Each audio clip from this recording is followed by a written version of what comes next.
Hi guys, future Izzy here. So I did mention in my previous video that a lot of my next few videos are pre-recorded. I've started a new job, which is why I pre-recorded a lot of stuff, just so I can settle into the new job and kind of get my bearings. And it's a bit of not a big commute, but I do get up quite early, so I just wanted to settle in but also make sure I had content available. And I did say this video was going to come on Tuesday, but obviously with everything going on, I just didn't think it was appropriate at all. I want to say I'm still going to continue kind of raising awareness. Obviously we don't want it to be a social media trend.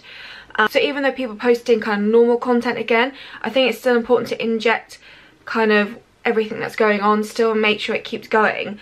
So today's video is a wish list, and I wanted to just add a few more things to the wish list, and I thought another way of me keeping the kind of topic going and the seriousness going relating to this is to talk more about black owned beauty brands and things like that and bring attention to them.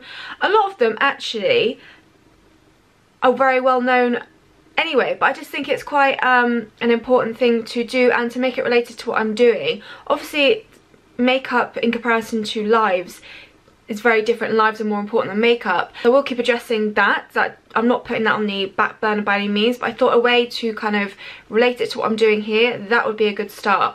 I've got a few products I wanted to add to my wish list. The first one being Rituel de Fille, which I don't believe is a black owned brand. I probably should have researched that before I said that statement. They bring out this moon drop. So there's 5 colours of what they're called Colour Nectar Pigment Balms, and 5 bright shades. So these are the shades just here. I think it's quite similar to the Inner Creme Glow pigment that I really enjoy, but much more creamier and glossier.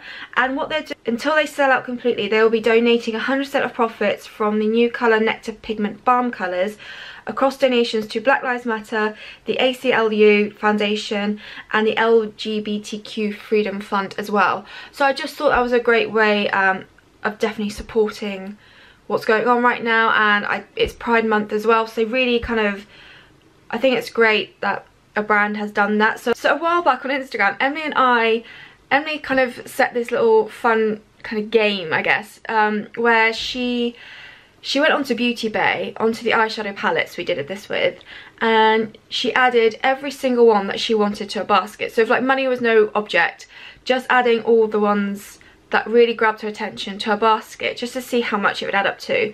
And I did the exact same thing. Now mine came to 629, I believe, which I have absolutely nowhere near that amount of money to be able to send. But what I did notice is I had quite a lot of black owned beauty brands in there, and I knew some I didn't know were black owned, some I did. So Coloured Rain was amongst them, which I didn't know that, and they did some really beautiful ones. And but I also had a few, I think it's pronounced Ace Beauté, and I had quite a few of their palettes on there, and I'll be honest, I didn't know they were black owned. And they do some really beautiful colourful palettes, and the one that really kind of I had on my list that I loved because it was greens and blues was the Oceanic palette. So that is definitely one that I want to try and add to my wish list. Oh, another brand that I've actually been wanting to try for a while is Beauty Bakery as well. They look like they do some amazing things. The Oma Beauty as well. And I've seen people like Anima use that a lot on her channel and things like that. And yeah, her great things. So I mean, there must be loads more. Those are ones that are kind of on the top of my head that I can think of.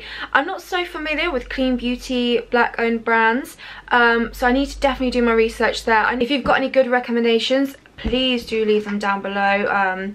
Obviously I know it's the actual lives that matter, not the makeup brands, but it's always quite nice to show appreciation and support in that way, I think, related to what I'm doing.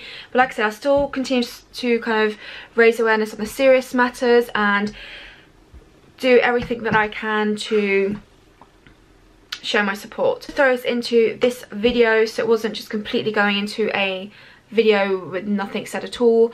But yeah, so I will now let you continue watching the original video. Hi guys, welcome back to my channel. So when I'm filming this, it's not June yet, but when this video goes up, it will be June, which means my no buy will be up and I'm allowed to go ahead and purchase some makeup goodies. So I thought I'd do an updated wish list because I have added a fair few things to the list that I wanted to share with you. First one, and I've seen quite a few people use this, is the Ilia SPF Skin Tint. Now I absolutely love my Hint Beauty concealer and I use it as foundation, as you well know. But the Ilia SPF Skin Tint does look really interesting. It's obviously like a lot lighter. It's quite a liquidy texture, like a no makeup product, hence why it's called a skin tint. But also it's got the SPF factor to it, which I think for obviously when it gets to summer, that's great because it's an added SPF. There's a whole thing where you kind of, for it to maintain the SPF, I guess you've got to keep applying. And there's a whole thing that I saw, who spoke about it? Either Samantha Ravendale or Alana Davison mentioned the fact, well, how much do you have to apply of it for the SPF 50 to kick in? Is it SPF 50? It's at least 50 or 40. But I would really like to try it. I've heard really good things about it so far. And I think for those days where you just want to chuck on a little bit of coverage, just a little bit, and have some protection, I think it actually might be a really nice product. So I'm actually really looking forward to hopefully trying that out for sure. And like I said, I've heard so many people rave about it and love it, so I'm equally keen to get my hands on it. So the next product was actually a recommendation from you guys. So I mentioned a while back that in my Charlotte Tilbury quad, the Uptown Girl quad, there was that shimmer shade in there, which was pretty much like a glitter topper or a shimmer topper. So there's no real pigment to the eyeshadow as such. It just creates a really nice sparse kind of shimmer on top of the eyes, which I really, really wanted, and also gave a wet finish. And actually I had quite a few people recommend the brand Rowan, I think that's how you pronounce it, and they've got like loads of disco shadows which do similar things. And ever since you guys recommended it to me, I keep seeing people on Instagram, on videos I'm watching, using it. So I keep, now that it's been brought to my attention, I keep seeing it everywhere, people using, and they do seem like really pretty products. And I have no idea which one I want. I don't know where to go to for a single one. So you've got things like, yeah, the Disco Eye shadow single, or there's the Summer Disco Eye. So it is basically kind of, I think it's kind of like a creamy texture, but it is kind of like just a sparse glitter over the lid. It's definitely wet looking for sure. Or they actually have palettes as well. So they've got like the 75 degree warm eyeshadow or the 52 cool eyeshadow palette, which look beautiful. So, and ever since it was recommended to me as a good dupe for the Charlotte Tilbury shadow, I now keep seeing people use it like on Instagram, YouTube and stuff like that. So I kind of really want to get my hands on it. Actually it'd be great to pair with something like this. So obviously because there's all mattes in there, and if you want to add like a pop of shimmer on top, I think it would be really perfect. I think also when it comes to like summer, it's like a glitter shadow like that's really nice because it really reflects in the sun, and yeah, it gives that wet finish to the eye. So I desperately want to try one of those, but I have no idea which of the ones I want to do, whether I want a palette or just try a single to begin with. So that is definitely on my wish list. Okay, so the next thing on my wish list is the Kosas wet lip oils. Now I really do love a lip oil. The one I tend to use is just my Gosh one, but I'm not like a huge fan. I love the Lily Lolo lip glosses because they aren't sticky or really tacky on the lips. That's something which I don't like about certain lip glosses, which is why I don't often buy them, and it just tends to be the Lily Lola ones. But lip oils I absolutely love because they just feel really nice on the lips, really nourishing. They tend to be just that little bit extra shiny on the lips, so it gives a really nice glossy wet finish, and I just think they're all round slightly more comfortable to wear. And yeah, the Kosas lip oils look really pretty, in particular Fruit Juice, which is kind of that vibrant pinky shade, looks beautiful, as does Jaws, the red. They are all kind of look pretty. I might pick up Jellyfish, which is more the clear, but it's Jaws and Fruit Juice which look absolutely stunning to me. And I think again, for the pop of colour in the summer, it'd be a really easy kind of lip oil or lip product to shove on and really kind of make a look and make it look really bright and summery. And yeah, I just really like to try them. I just think again, it's another one I've heard a lot of good things about, and I do love a good lip oil because I just like, I find them much more comfortable than a lip gloss. So that is something I'd really love to try. So I'm not, as you know, a big eyelash wearer. Sometimes when I'm recreating a look, I'll pop some on, but overall I don't tend to wear eyelashes on a day-to-day basis or even going out. I just load up my lashes with mascara and stuff like that. However, someone that I follow on Instagram who does amazing editorial looks, and I've mentioned her before, Isabella, and I've recreated her makeup look before and done inspired looks by her.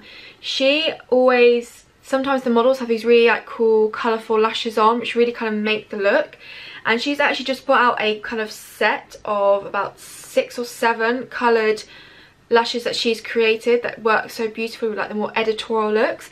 And actually I kind of want to try them because, like I said, not in a day-to-day I don't wear lashes. I don't find them particularly comfortable and I just don't wear them.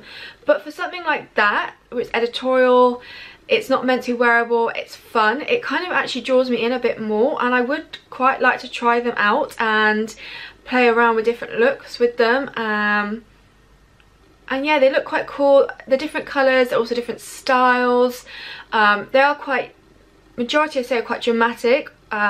Not just because of the colour, but also kind of the length, the thickness, the certain style of some of them. But they always look so cool on the looks she does with the models, and I just think actually for the more abstract editorial looks they might be quite cool and something a bit different. So I am kind of toying with whether to pick those up or not, and yeah, it just looks like a really cool lash set to have in a kit or just in general. So I'm kind of, yeah, eyeing up those. Actually, a couple of things from Rituel de Fille I'd really like to pick up. So I've already got 2 of their Inner Glow Creme pigments, so in Delirium and Eclipse. I'd also love to get Lovesick, which is kind of like a nice pretty pink shade, like it's described as an innocent rose shade, it's described as. And then there's also one that's slightly more of a baby pink colour, I think it would look really pretty for summer, and it's called Rapture. It's cast the pink from cold winter days spent outside, so not really that summery, but in terms of description. But it looks like a really pretty baby pink colour. I just think they'd be really pretty, and I really enjoy the other ones I've got, and they make such an easy cream blusher. Obviously you can use them on your eyes and your lips, and actually for lips I really like them. I don't often wear them on my eyes, it tends to be cheeks and then occasionally lips, but I just think they're really, really nice products, and they build up really nicely and just sit really nicely on the skin, and they look very natural on the skin as well. So I think obviously because they're cream, but they do dry down actually, so not like a sticky substance either, which I think is really nice for those. And also I've been kind of eyeing up this product for ages, and again it's Linda Hallberg, and it's her Spectral palette. It's kind of got the more pastels in there, and it's quite colourful palette. The packaging looks stunning. I mentioned it before in a previous wish list. I'm kind of still toying with that one because it does look, I think it helps that she does some incredible looks on Instagram with it, and she's just an incredible makeup artist in general. So I think that's what helps draw me into it. But I would really quite like to try it out and just test out some of her stuff as well. I know it's not clean, but I'd be interested to see kind of what the formula is like. Because yeah, the way she works and the style she does and the techniques, she's just really cool and talented, and yeah, it'd be also a nice way of supporting her as well. I know I said about the Infinity glass as well that I really would like, but there's something still just drawing me to this palette, and yeah, I mean, potentially that might be another one that I kind of want to get my hands on. So that is this video complete. So it wasn't that long, but there were a few extra things I wanted to try, as well as the ones I said in my previous wish list video. By the time you watch this, I will be off of my no buy. Whether I've bought anything in that time, I don't know yet, but I just thought I wanted to update you, kind of share what I'm kind of thinking about getting. And yeah, if you've got any products that you're kind of on your wish list, please do let me know down below. I'd love to hear. And yeah, just thank you so much for watching. I really hope you found this interesting and enjoyed it. And yeah, I'll see you in my next video.